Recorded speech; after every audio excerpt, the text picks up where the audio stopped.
So today we're going to be obviously looking into UDL. This is kind of a beginner. This is a kickstart. This is getting you going. And the first thing I would like for you to do is about every 6 seats there you will see some green stickers. You will want to get 2 stickers because you're going to place, one of your stickers will go up here. You're going to choose one of these 5 sheets of paper. And they are as follows. And this is how you kind of self-identify at this point with Universal Design for Learning. What is UDL? I know what the letters U, D, and L stand for. I can describe the 3 principles of UDL. I can share why we need to plan for variability. So when I say share, that means you could talk about it, you could type about it, you could rap about it, you could sing about it, I don't care what you do, but you'd be able to share about it. Okay, and I plan my lessons and environment using the UDL guidelines. Now, I realize that not everyone here will fit exactly into one of these. Please don't put a sticker in between them. Choose one and place your sticker.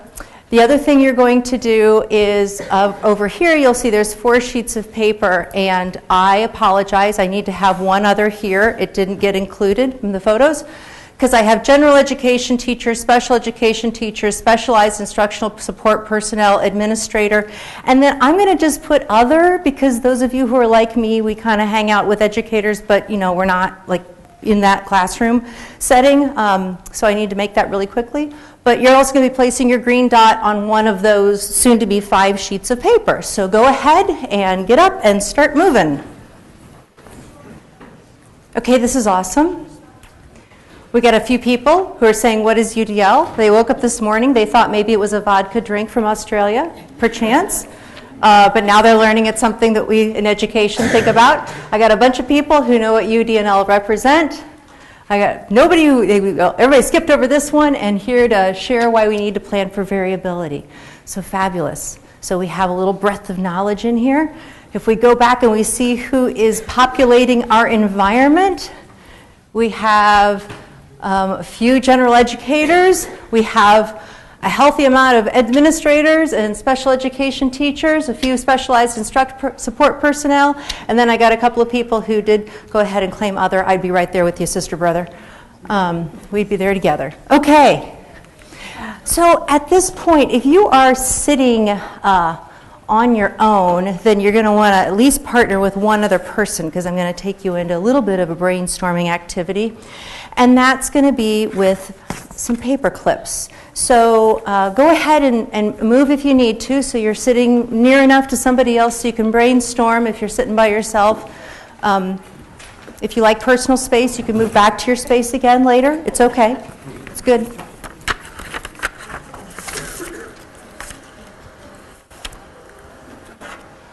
So within this activity, you're going to have the next 5 minutes to come up with a list of ways that you can use this paper clip. And I don't care what those ways are. You can be crazy, have fun. You got a little half sheet of paper in front of you. In some cases, you can turn that over and scribble notes on the back of that. I'm not big on handing out a lot of paper I don't have to hand out. So when we're going to scribble stuff, I use things. Okay. So you can start scribbling down your ideas, but you have about 5 minutes for you guys to brainstorm on this, okay? So go. So I am curious, what are some ideas? So anybody want to share 3 of the ideas from your group? Okay, so holding the button, if the students get their pencil stuck in the electric pencil sharpener, putting it into the eraser end, not the electrical appliance end. And then the other one was the bottle? Unclog a bottle. Oh, unclog a bottle. Okay. I see. Okay, so placing the paper clip next to the QR code, or paper. Actually, you would just use paper. Oh, use the paper clip to create the texture, right? To create the braille for a QR code. Nice. Okay, others, because they're always so creative. Here and then there. So far we have a number of ideas around keeping our bodies healthy and clean, and we have some thievery. Okay, so I asked you to go through this exercise because this is exactly the kind of thinking that you're doing when you're considering options within Universal Design for Learning. So many times we get used to teaching about a topic in a certain way because it's been so successful in the past. So many kids did so well. But there are so many other ways you can do it, and you can bring in other options. So the kind of thinking that you are doing is the kind of thinking that you're doing when you're implementing universal design for learning. So today, in our little 2-hour time together, we're going to explore the UDL framework. And I say it that way because the framework is, I don't want to say complex, but there's a lot of stuff in there. So I don't want you to walk out of here thinking, I am going to be a pro and know everything there is to know. We're going to hit on the broad stuff, but we're going to also narrow down onto that fourth one of identifying how you could start tomorrow if you skipped the conference, went back to your classroom. So I'm hoping you're here tomorrow. So maybe the next day, that you take you down the path of implementing UDL. The other part is gain an understanding. Now, that's a bad sentence. That doesn't make sense. Gain an understanding of who it works. I'll fix that before we have that on the, on the tape. So an understanding for whom it works, which is everyone. And then talk about how it's going to improve your practice. All right. So discovering the framework. What we're going to talk about first is the why. With the Universal Design for Learning framework, and this is what the guidelines are usually presented as, and you'll have a digital copy of this. But I'm going to go through here and give you some key language that goes along with Universal Design for Learning, just so we're all on the same page when we're talking about it. So for example, across the top 3, engagement, representation, action, expression, those are the principles of UDL. So when we talk about, you're going to chat about the principles, you're talking about as a whole what engagement is, what representation is, and what action and expression is. Then you have the guidelines, and these are the headers of the 9 boxes. So the example here is provide options for perception, but each of the 9 boxes is labeled, and those are the guidelines. And in fact, later on, that's what an activity is going to move around, is the guidelines. You get down to that area. Okay, next, you have the checkpoints. Now, when CAST was putting these all together, what this is a big syntax picture of evidence-based practices and research-based practices from education and educational psychology and neuroscience. These are the best practices, and that's why often when you're learning about best practices and you think back to the UDL guidelines, you're like, well, that's in UDL. Well, it should be. We would hope it would be, because this is a comb through of all the good stuff and just bringing it together and organizing it for ourselves so we know how we're hitting things, how we're organizing things. All right, up here, you see under each of the principles there are a couple of words. Under here, it's resourceful and knowledgeable learners. Over here, purposeful and motivated. Over here, strategic and goal-directed. Those are the definitions of expert learners. That is the point of UDL. That's it. So when somebody asks you, so what's the point of UDL? It is to help establish and create expert learners. Yes, we need our students to know content, but that only takes you so far. We need them to be purposeful and motivated. We need them to be able to find purpose in their learning and to be motivated in their learning. We need them to be resourceful and knowledgeable. And especially in this day and age, they need to understand how to identify resources that best support them as a learner and best help them on their pathway to learning more. And then when you get into that knowledgeable piece, now we're getting into content, okay? And then strategic and goal-directed. So we want our students to understand how to strategize around their learning. What do I need to do first before I can reach this goal? And then also goal-directed. How do I identify goals that are going to best support me and help me move forward in my learning? That's the whole point. Okay. The brain networks, you have the 3 funny pictures up there, and all of UDL is based on our little neuronal connections. And the way CAST decided to organize these goes back to the way Bloom organized them, but that's within the affective which is the engagement.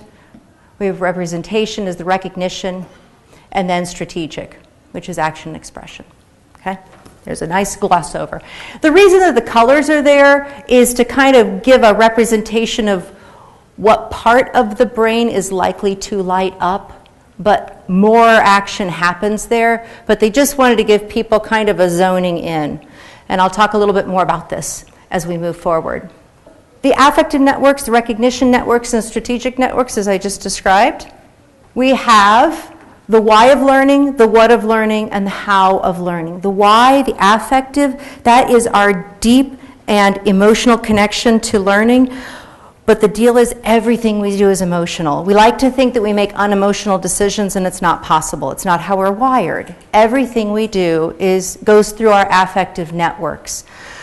And that's why context is so important. That's why not only how we feel, but how the environment works for us and how we work within the environment directly affects how we learn. So if you've ever been in a location where it was maybe too cold for you or it was too hot for you, those are usually pretty good examples that you can go back to and go, I could not concentrate. I was just shivering too much, or I thought I was going to faint and fall out of my chair. Okay? So that's an extreme example, but that's the context. And that dives back into our affective regions. So the recognition networks, this is everything that we learn is based on our background knowledge. That's it. What you knew before is what you build upon. So that's why when we move forward with our learning and any kind of assumption is made that our students remember or know or get what we're talking about, and there's a gap there, they can't make up that gap. They need to have that background knowledge. And so that's where it becomes important to just kind of check in. Where are we with this? So if you're teaching a lesson about conduction and you say, has anybody ever held a coffee cup or a styrofoam cup with a hot liquid in it? And majority of kids will have done that. Then you can talk about, well, what happens when you pour the hot liquid in? Well, the cup gets warmer. Okay. It would be a nice introduction. And what did that take? 30 seconds. But you're looking for a way to pull the student into the lesson, right? Because we have to build on what they have already known.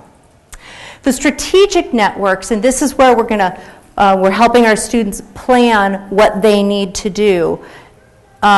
This is not something that happens automatically for us as humans or as mammals. We actually all learn how to strategize throughout everything that we do and every process we go through. And so we want to offer our students the best opportunities to make strategic decisions and learn how to make strategic decisions, learn how to be goal-directed. So when they're told at every moment what they need to do, instead of helping them learn how to make choices as to what they need to do, and remember, a choice is two things. That's where you can always start. But when we give our students the opportunity to make a choice, they're building those strategic networks. They are building those opportunities, they're building those options in their mind of going, oh, well, if I do that, then that's going to happen. If I do that, then that's going to happen. They have to experience those things. All right. There are three other majorly important things that are underlying this framework that you don't see written on this piece of paper. And those are flexibility, accessibility, and variability. Now, when I talk about, a little too far away, when I talk about flexibility, accessibility, variability. So flexibility, there's a couple of ways we talk about this. So flexibility is the amount of options that you're providing to the students. So I just talked about how two are options, right? Flexibility also talks about when we're using a learning tool and how that learning tool can be used. So let's use the example of a print book, okay? A print book in and of itself only really has one option. You're going to decode, okay? Now, you can add in other options to that. You could have buddy readers, you could have a book on tape, that kind of thing. But in and of itself, there's really not flexibility in that book. But when we put that into the digital environment, if we have that option, then all of a sudden that book can be read aloud. Possibly there are words you can click on to get the definitions of them. You can get summary software, Lots of other things show up. So that's another aspect of flexibility when we talk about it.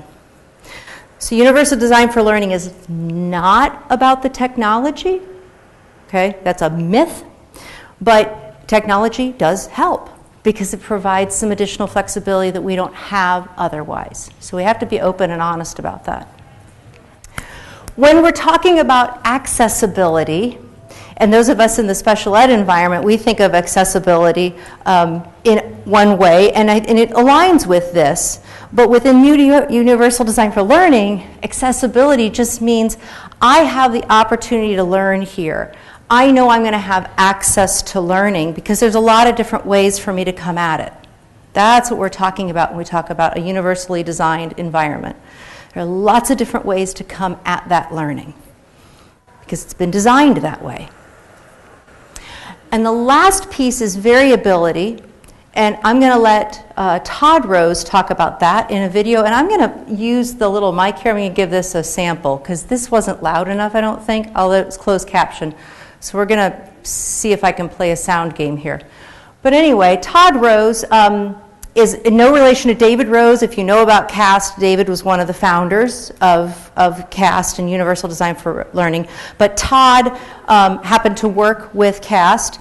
And I'm going to give you a little background about Todd before you see him. So Todd is an adult with, and he's very open about this, he's an adult with ADHD. He was not successful in school and in fact was kicked out when he was a sophomore because I think he had like a 0.7 grade point average or something. He just couldn't thrive in the academic environment. Life situations brought him to the point where he was like, okay, I've got to do this, I've got to get my GED. And at this point it's believed he's the only person to have gone to Harvard on a GED. So Todd couldn't make it in a traditional setting with ADHD, but Todd was also incredibly gifted. But it couldn't be seen because he was in an environment that was very locked down. You do it this way or you're toast, you're out. And so that's what happened to him. And so he is very passionate about creating these options for students and for all kinds of students so that they can meet the variable needs. So let's go ahead and listen to Todd talk about his experiences, listen to Todd talk about variability. I'm going to try to wander, and if I make it back to the podium, it's because I forgot what I was going to say. My notes are there. So at CAST, where I work, we pioneered a framework called Universal Design for Learning. And today, I actually want to tell you about the problem that we were trying to solve with that framework. And it's the myth of the average learner. And I'll argue that this myth has actually hurt our competitive advantage in education because it's led us to a place where we design learning environments that ignore variability and also our greatest asset, our diversity. So my basic point that I want to make today is, I think, straightforward, that learning is way more variable than a lot of people assume, and that understanding that variability is critical when we think about designing this next generation of learning environments. So I've been told that one way, if you want to get a new perspective on your own field, is you can step back and look somewhere else for analogies. So that's what I want to do. We'll get to issues of STEM and issues of cyber learning, but I want to get there with two examples of variability that will seem really far removed: shoes and Rubik's Cubes. And we're going to go with shoes first. Now, we were told at the kickoff that there'd be some imagination going on today. So this is my contribution to the imagination. I want you to imagine just for a moment that we live in a world that believes in a different myth, the myth of the average foot.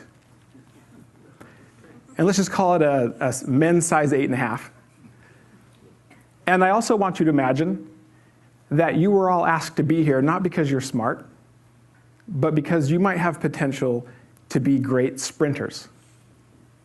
So just a simple question. If you want to think about how you might fare given your foot size in a world that was a size 8.5. It's obvious, right? Like the closer you are to that 8.5, the more likely it is you would be able to reach your full potential, whatever that is. But if you're a size 13, you're in trouble. Actually, we'd just say you're bad at running, but that's a different conversation.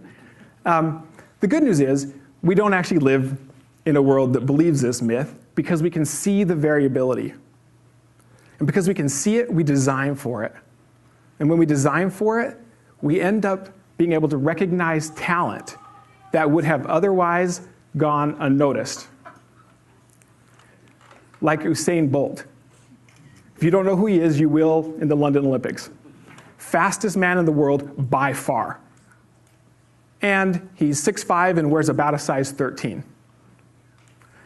So the problem is, we do live in a world, I would argue, where most people believe in some version of the myth of the average learner, which is a little surprising if you think about it, that we can recognize that our feet vary, but we have a hard time extending that to things like how we learn, and even our brains for that matter.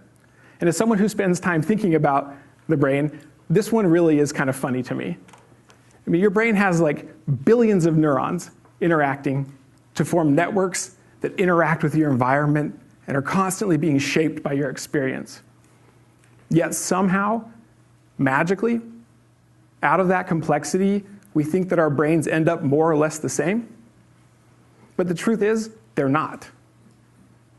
I mean, neuroscience is crystal clear on this point, that when it comes to the brain, just like when it comes to learning, variability is the rule, not the exception. Now, that variability is harder to see sometimes than it is with like foot size. But it's there, and it really matters. So let me give you an example. The Rubik's Cube. This has to be one of the most frustratingly simple tasks ever devised, right? So most of us have tried it.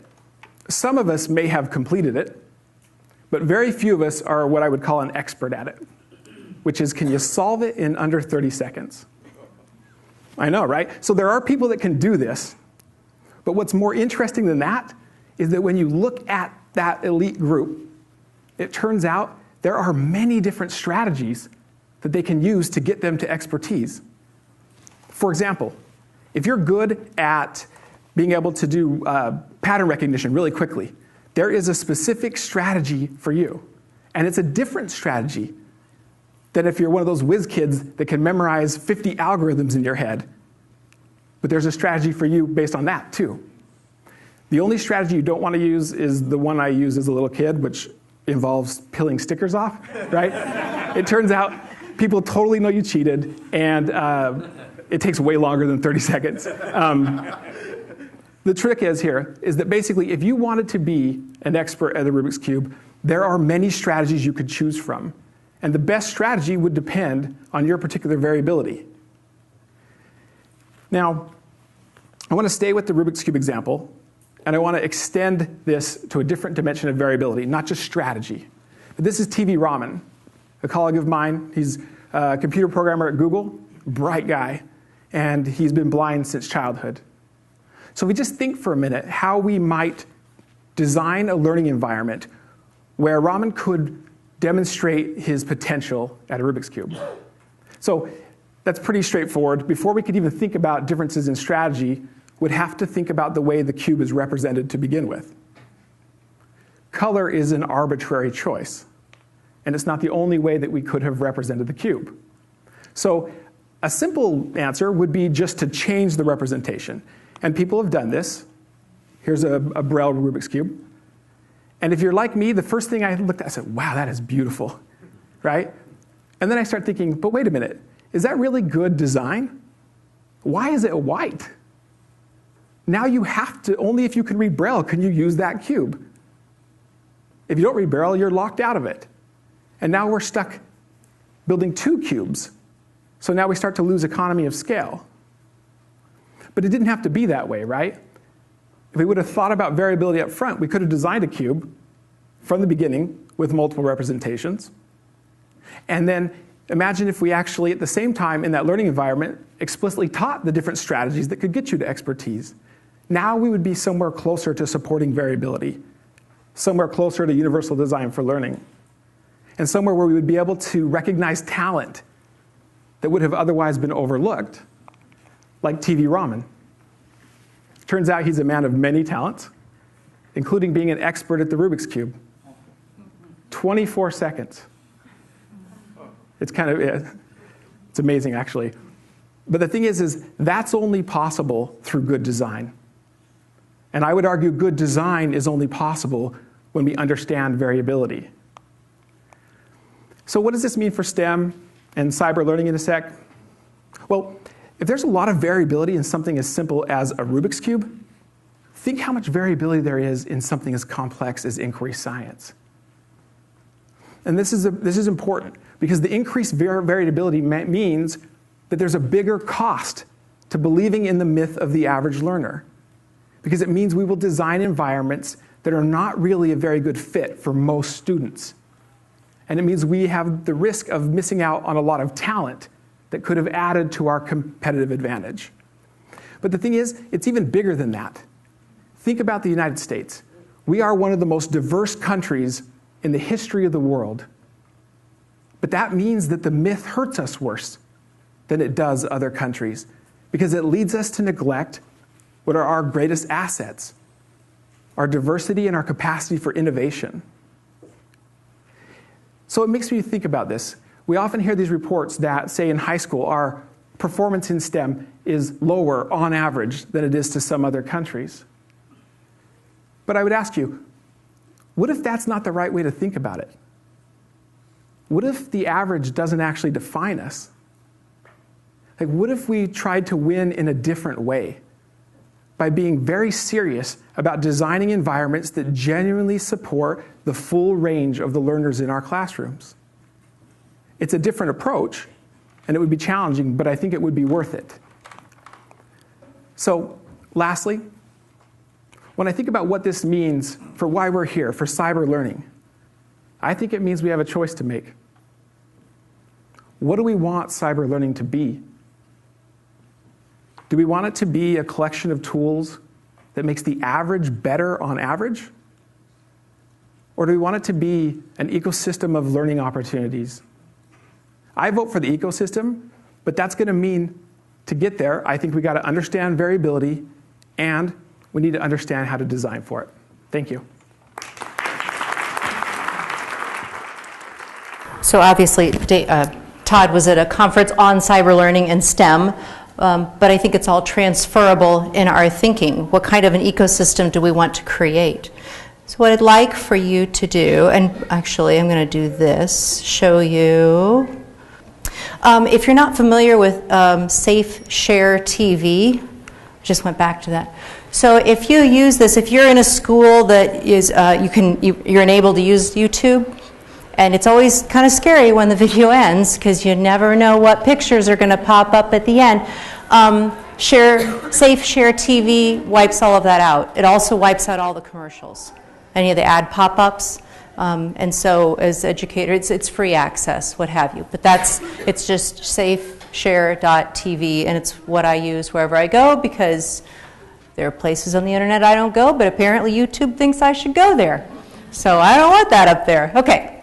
All right, so what I'd like for you to do is, with people around you, what's one takeaway from Todd's talk? I'm going to give you a couple of minutes just to share with one another. What's one takeaway from his talk? Assuming there were a lot of broad conversations, did anybody talk about the shoe analogy? Did anyone bring that up in your conversations at all? Shoe analogy? Okay, I see some nods. Yeah.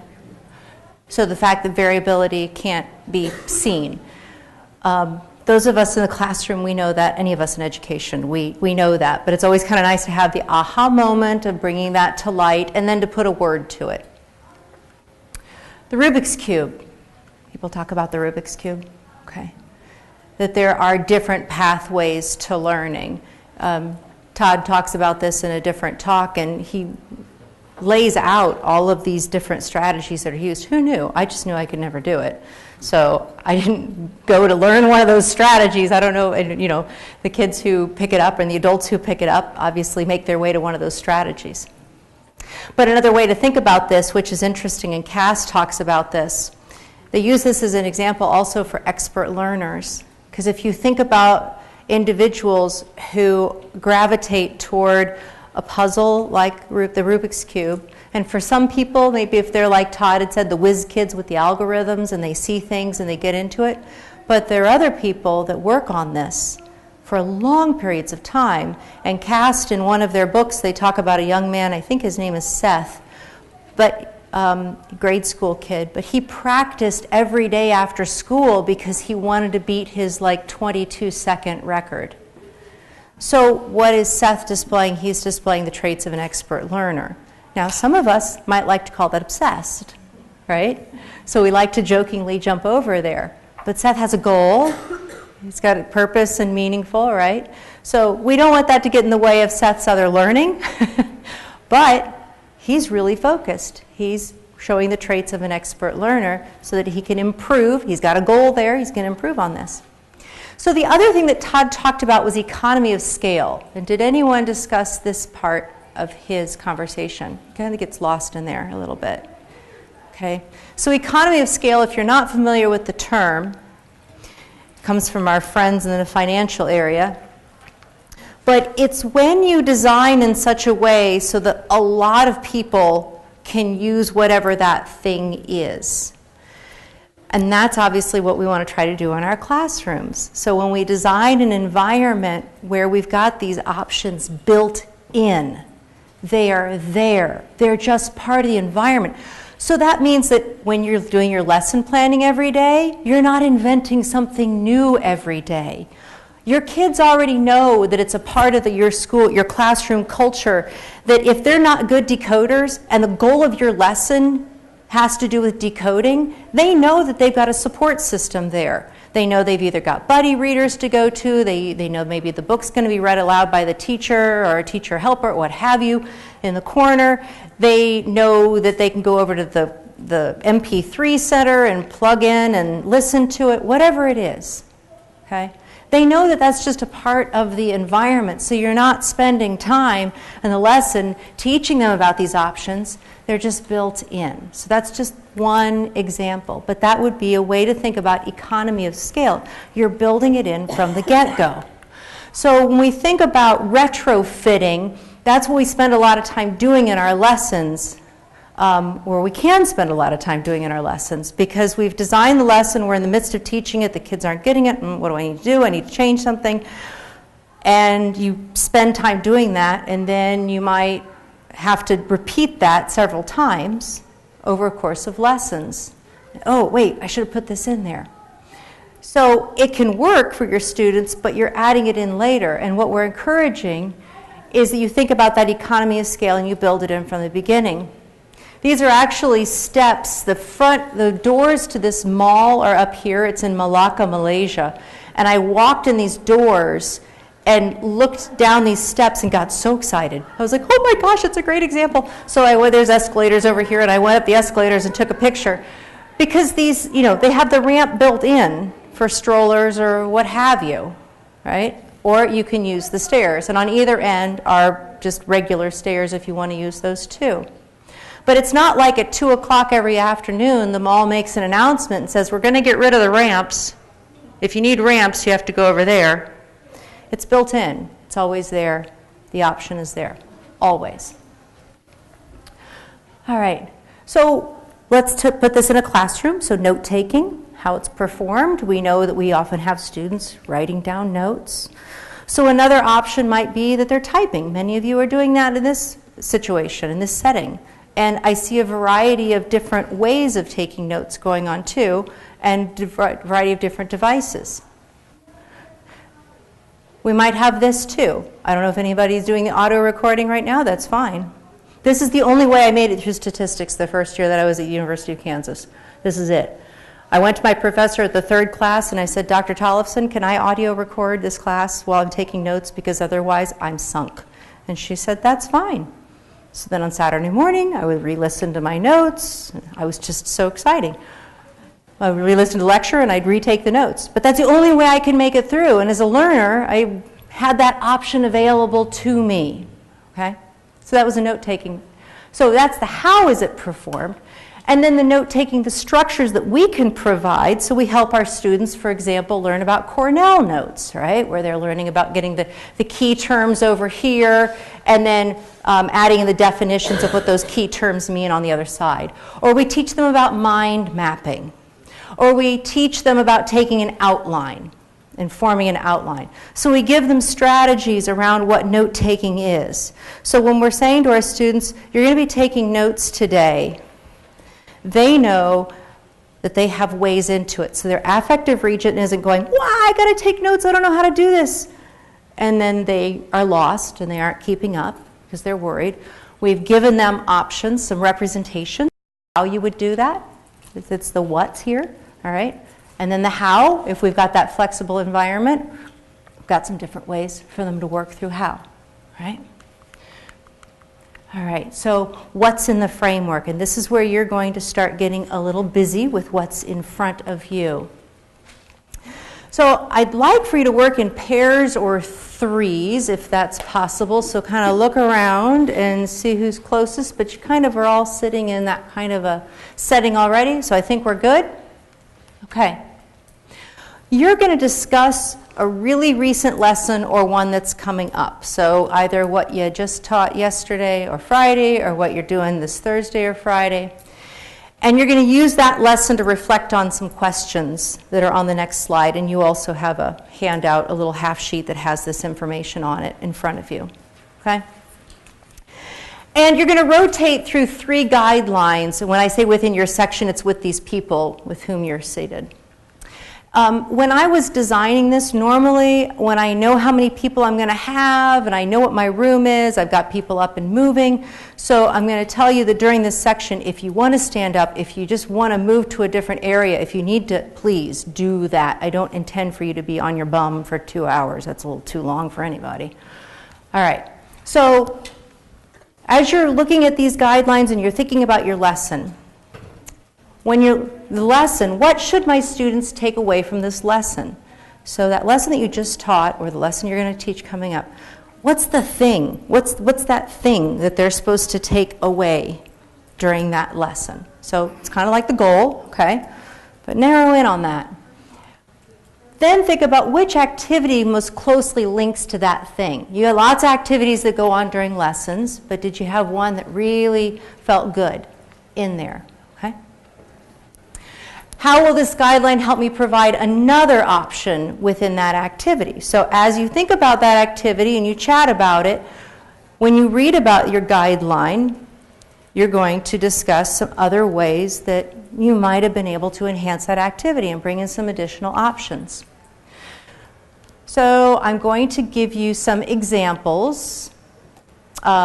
And this is on this half sheet also. So you're going to talk about the strategies, read about this guideline, talk about the strategies you already do related to that guideline. Each person is going to identify an activity, like you just said, and brainstorm. And you're going to put your ideas, if you would. There's todaysmeet.com. I'll put this up there again too, and it's on your half sheet. All right. So here's an example. So let's say that in your group, because you each have some sheets in front of you, around you are like three sheets like this, or you've got 3 sheets. All of you have at least a green, a blue, and a pinky red, okay? So let's just say that you have recruiting interest in front of you, and you've read about it, and you guys chat about some strategies that are going on, and the activity that you've talked about. And you say, okay, my class is going to be talking about the research process. Okay, that's one of the standards, got to hit it. And in my particular class, I give them a list from which to choose because I teach 8th grade, and I really don't want them to choose farting as a topic, all right? Whatever topic an 8th grader is going to want to choose. So I give them a list, okay? I'm just real serious about that. Well, after reading about recruiting interest, I talk with my partners and okay, so what if I had my students generate a list, but there has to be some requirements? Because in recruiting interest, it talks about how learning has to connect back to who the student is and what the student experiences. Because you need to have that connection to want to learn, okay? All right, well, I'm still a little scared that they're going to write down fart. So we say, okay, but that's all right. Well, we give the students some requirements that when they choose that person or topic, that they have to be able to come back and say what resources they're going to use and, helping them find those quality internet resources, identifying individuals, and how are they going to assess that research. And so I'm going to provide them with a rubric. Now, that doesn't totally prevent them from choosing that topic other than the fact that they have to check in with me. And that might help. Or I might get a really interesting report on passing gas. I don't know. So, but that's after having gone through this guideline and brainstorming based on the kind of options that you want to have in place when you're recruiting your students' interest. That's from where that came. I share this. So rubrics, ourcampus.com. It used to be iRubric. That'll get you there too. It's just this massive collection of rubrics. It's, people upload their rubrics to share. I will not say that all of them are high quality, but what I do use them for is when I'm creating a rubric on a new topic, I'll go out there and put a search in for the topic just to see how other people have designed rubrics around that topic to get my brain going. And it gives me a nice starting point, so I'm not starting from zero. So it's just a great place to get it going, to get that thinking going. All right. So you're going to have about 10 minutes per guideline. So you have in front of you, you have 3. So essentially you have about the next 30 minutes that you guys are going to be talking through the 3 guidelines in front of you. You're going to have the opportunity also to chat with another group who's talked about the guidelines, okay? Now, as I said, you have this half sheet in front of you. Does anybody need this half sheet? Does everybody have the half sheet? Because there's a lot of steps, I know, but I wanted to take you through a good process that was going to be helpful. And clarifying questions? Any clarifying questions? Okay. Thank you. All right. So here's where you can share some of your ideas, and I will post this. It's just a nice place that's not Twitter that you can have everyone feeding information into, and unless somebody has this address, they won't go to this particular board. To show this information. So again, any clarifying questions? And if not, then you guys can go ahead and get started, and I will be circulating. I'm going to encourage you that in this next 20 minutes that at least you'll have talked through and read through all 3 of your guidelines, okay? Because I am going to have you talk with another group who's talked about another set of 3 guidelines, and it's not so fun and happy when people haven't quite read, right? Okay, so if you do the diligence of at least doing that and having the conversations about the 3 guidelines that you have, so you can share your thoughts with the other group. Okay, so go back. I'll keep rotating. Everybody has gotten through your 3, and people have started to populate the today's meet. So we have some ideas up here, which include, I'll drag down here. So providing that graphic organizer or outline format for representing model biography, using speech to text or click or 4 to write the biography. And you can read these as these go up. And you have access to this also. This doesn't... This is up here for about a week, but these are just general ideas. And the point to this, okay, because for some of you, you're looking at it and you're like, but that's just a snippet, and that's the point to it. As you're learning about universal design for learning, and as you're learning about implementing it, you're implementing little snippets of things.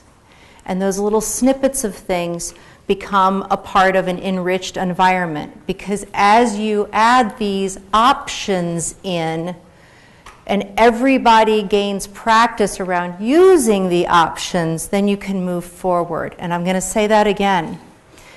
You have to give your students time to practice with options, because if they're used to an environment where things are pretty consistent all the time, and you start adding in a second thing, or you start telling that they get to choose.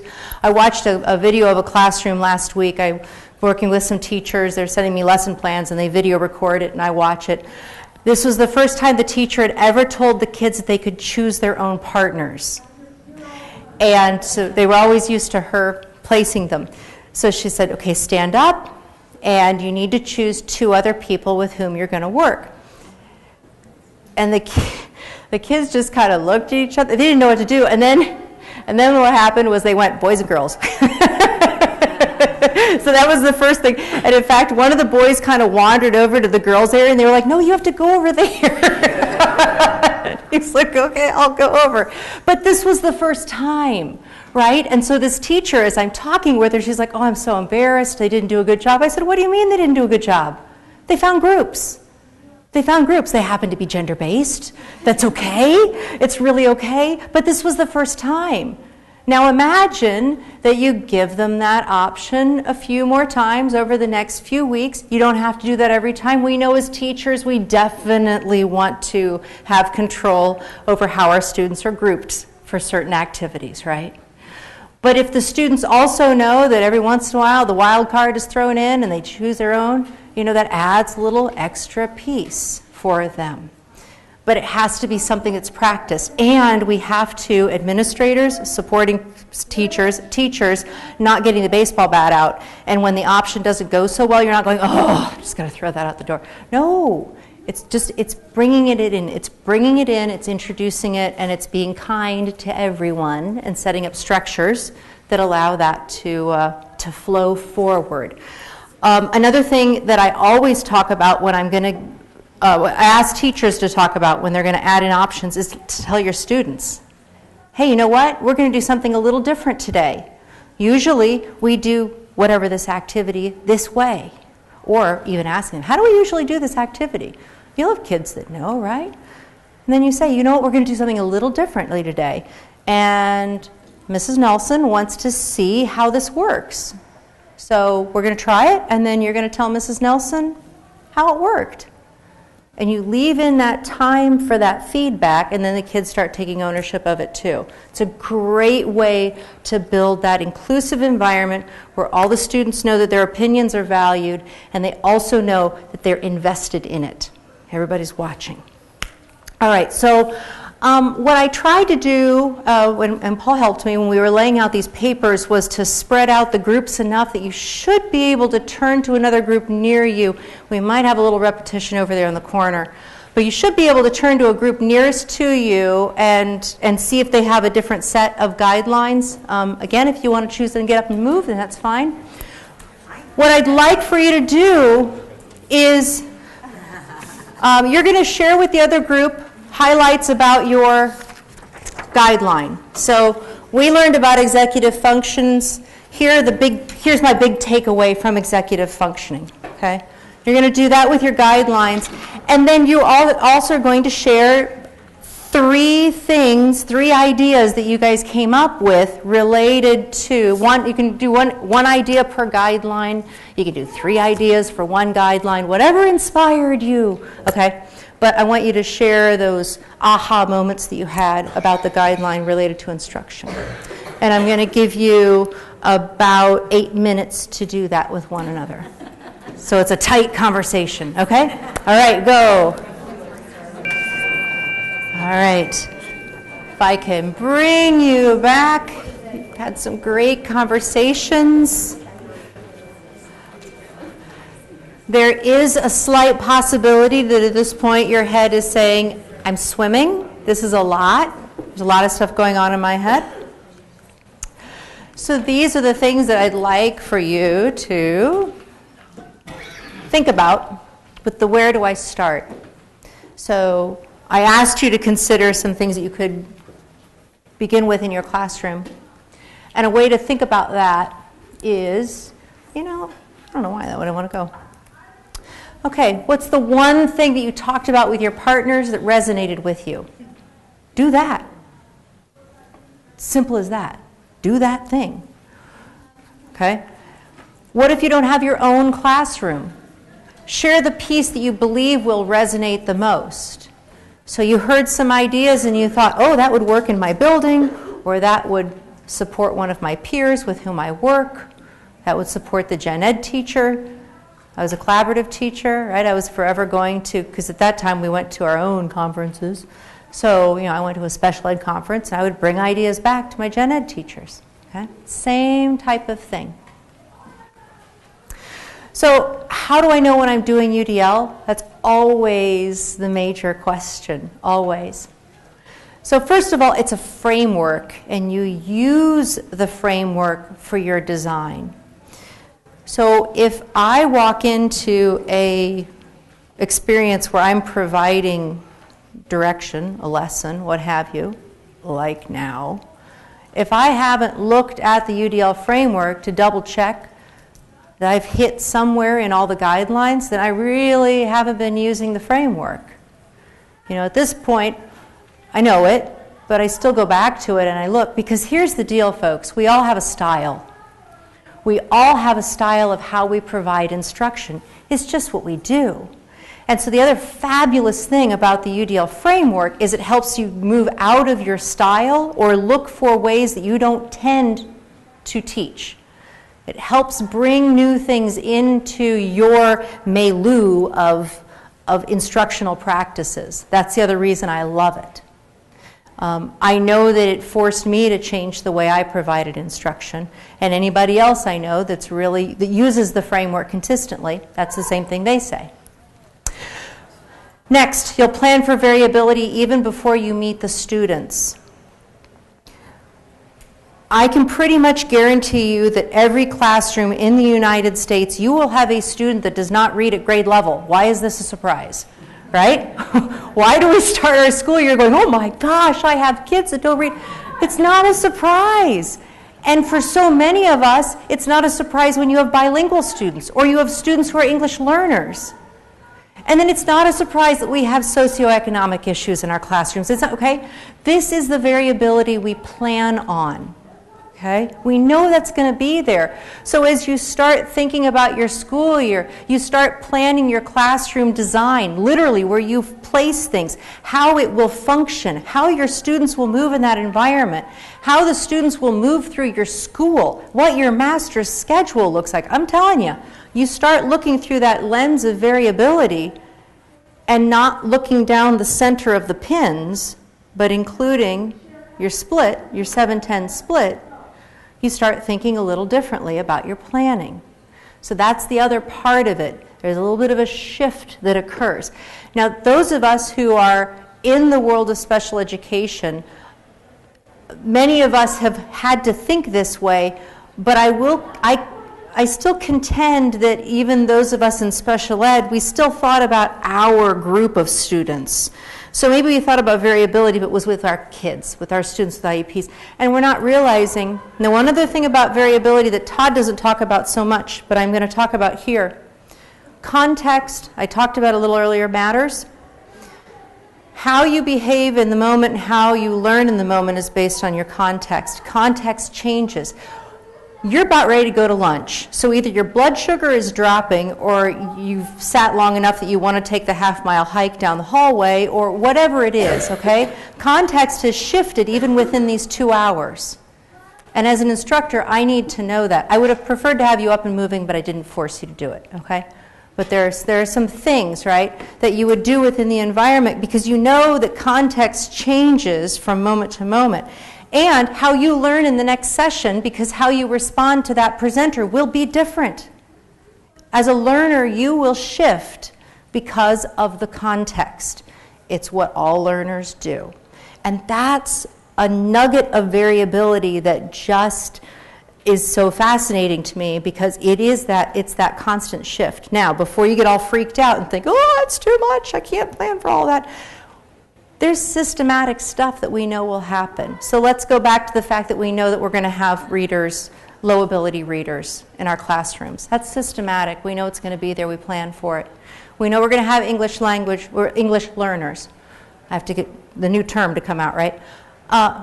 We plan for that. That's systematic. We know it's going to come. So we look for those big chunks, so that we can plan for that economy of scale. All right, what I'd like for you to do, and the last part, the lesson goal is going to drive your assessments. So I asked you to think about what's the main point of your lesson. With UDL, it's always the bookends. Whatever your goal is, your assessment should match it. So if I were to walk into your classroom and I saw your students performing either a formative or a summative assessment, I would be able to guess the goal of your lesson, because your assessment would be going after it. It wouldn't have like multiple layers, in the sense that if, I'll go back to the example of comprehension. An assessment can have supports in it so that your students can demonstrate to you that they can comprehend something. But if you convolute it with decoding, are you really assessing comprehension? No. You got to pull that apart. If you really are going after comprehension, you pull that apart, okay? So this is a thing you work toward. You work toward noticing, I know what the goal of my lesson is, I know what they need to walk out of here with, and that's what I'm going to be assessing, and the materials and the methods that are in the middle that I'm using, these fabulous guidelines to help me design, as well as my assessments, those are just going to lead toward, so that my students walk out of here having accomplished that goal. All right. So that's the wrong color. But in front of you, you have, I tried to match the color, I did a lousy job. You have little red dots, and there should be, like I put a whole bunch of them over here, but each of you has one of those. If you would take your red dot, and we're just going to see, what is UDL? I know what the letters U, D, and L stand for. I can describe the 3 principles. I can share why we need to plan for variability. I plan my lessons and environment using the UDL guidelines. See where you land? This one I probably should have put, I can describe the 3 principles in some of the guidelines. So I'm going to cheat. You can put some of the guidelines here. But see where you fall on here, and then go ahead and take your seats when you're done putting your red sticker up. All right, this is exciting to report that everybody in here now knows what UDL is, and we've moved off a vodka drink. Seriously, that is what it is over there. And we all feel good about what UD and L stand for, being able to describe the 3 principles, and many of you are feeling good about sharing about how and why we need to plan for variability. And one person has moved into feeling good about planning lessons using Universal Design for Learning. That's excellent. So the point of this session was to give that introductory, get you into the guidelines. You can use this strategy as a way to investigate the other guidelines you didn't get to talk about, and I would encourage that. I was asked to give some time at the end of the session for any kind of questions that you have. The feedback from prior conferences was that people left sessions saying, oh, I had questions, I didn't get to ask them. Here's what I always suggest to people is to learn about the guidelines and choose the one that resonates with you most and start planning that into your lessons. That gets you used to it and gets your students used to it. And let your students know what you're doing. Yeah, we're trying this out. Let's see what happens. Yeah, excellent question. Others? Any others? All right, so I would ask a favor. I'm using these throughout the next 2 days. They are available for you digitally. They are on your thumb drive. So if you would leave these, I know some of you put little notes on them, and hopefully you can take those notes. But that's okay. Other people will benefit. It's like getting the library from the library book back in the 80s. Doesn't happen anymore. But anyway, people wrote in the margins, and you benefited from it. All right, if there are no other questions, I want to thank you so much. You were such a great group of learners. Thank you, thank you. And I hope you have a fabulous day, a fabulous lunch. Great.